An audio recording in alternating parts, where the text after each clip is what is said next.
So let's talk arrow rifts.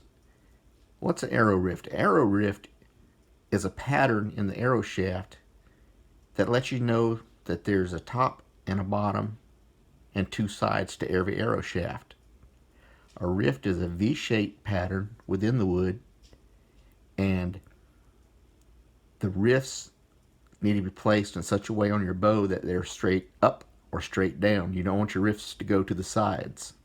So just consider the rifts the top and the bottom of the arrow shaft.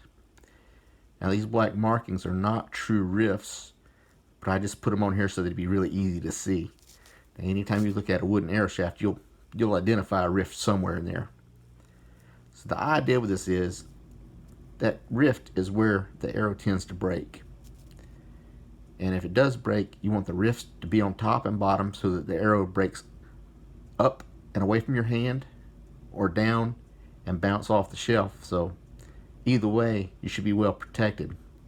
If the rifts are side to side on the bow like that, you have a chance of when it breaks that it goes into your forearm or your hand.